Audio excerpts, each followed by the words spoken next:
Welcome back, guys. Happy Carnivore Month. Today we're doing another one of our favorite dips. Come with us, we're gonna make some honey mustard. Okay, so here is everything you're going to need. The most important, 1 tablespoon, 1/4 cup. That's going to be all we need to measure. Across the board here, we have some mustard, apple cider vinegar, honey that we're going to sweeten it with. I like to add a little bit of Dijon for a little kick.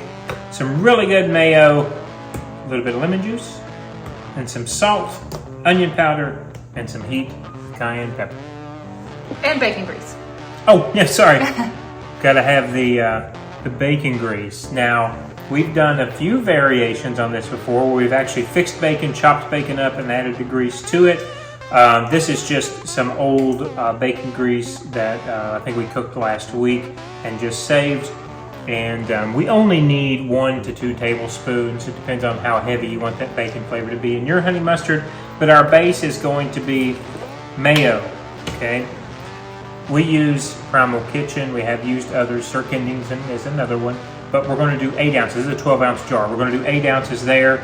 I actually know because I've used 4 ounces for some other dip I think you've probably seen in the past. So I know what's left in here. We're going to add that straight to our mixing bowl.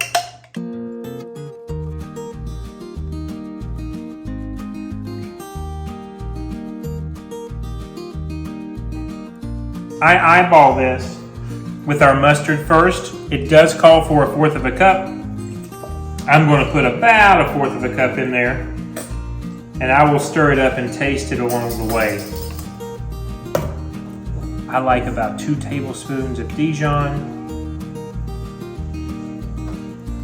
Again, just to start. And now I think I go apple cider next, and then I'm going to mix this up. 2 tablespoons of our apple cider vinegar. Wow, our little dog is getting excited over here. I'm actually going to add one other thing. I'm going to add our lemon juice next. So it's a 2 to 1. We're going to add 1 of really good lemon juice, 1 tablespoon of that into our bowl. Okay, we're going to whisk this up really quick.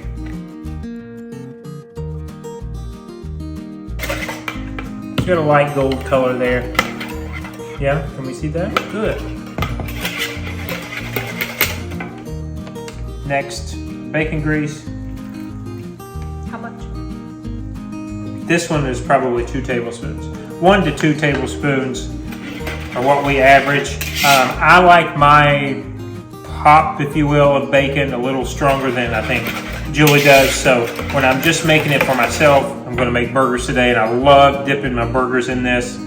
I usually add 2 tablespoons. All right, we got that whisk in. Now, here is where you can be as heavy-handed or light-handed as you want. It calls for 1/4 cup. We're going to add this in and taste it before we add any of our spices.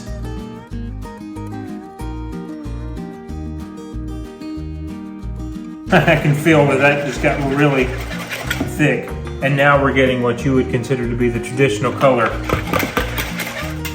of a honey mustard. Okay, you can tell it's not going to be extremely thick right now. We need to put that back in the fridge once we're finished.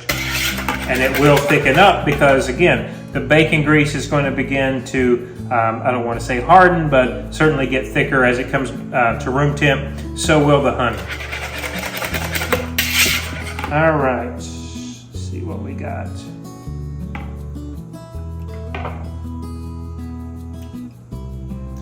Salt, salt, salt, definitely. I can't tell you how much salt to add here. This is Redmond salt. We love Redmond salt. I'm going to say start with a teaspoon and then go to taste, because the tartness of that lemon juice and the vinegar taste of the apple cider with the sweetness of the honey doesn't work until something neutralizes it. And so that salt does a really good job of doing that and kind of blending the flavors together. That's better. Cayenne is a teaspoon or to taste. Again, I like mine a little spicier than what Julie does. teaspoon of onion. If you have garlic powder, sometimes we have added a teaspoon and a half of garlic because we like garlic when we're going to use it as a spice.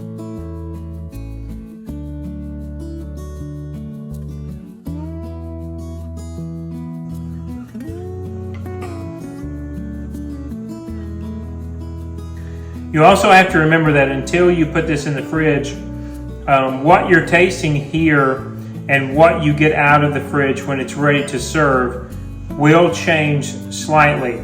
What I'm tasting right now is not as deep of a flavor as I know that I'm going to get once it sits in the refrigerator for a few hours. I'm only saying that to tell you not to over season this or not to over sweeten this with your honey, because the flavor profile will change. I believe, because we've made it enough times to say that this is really good right now and will be even better with about 2 to 3 hours in the fridge before you serve it. We put it in just a small serving dish. I literally will take, like taking a steak, a cut of hamburger, and every bite we'll dip it in this sauce. It's good on any other meat that you make, except I can't promise that for seafood and pork rinds. I've even used it as a dip before for pork rinds. So very simple. I think I'm going to call it at that, and we're going to pour it off into a dish and stick it into the refrigerator. So this has been in the fridge for right at 2 hours. You see it did thicken up.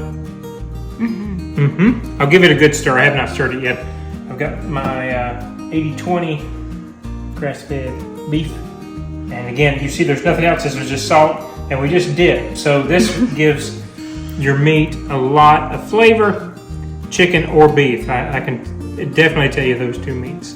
It's good with. And I'm going to be dipping pork rinds in that for my afternoon snack. So it's really good. Give it a try. Simple, easy. Hope you like it.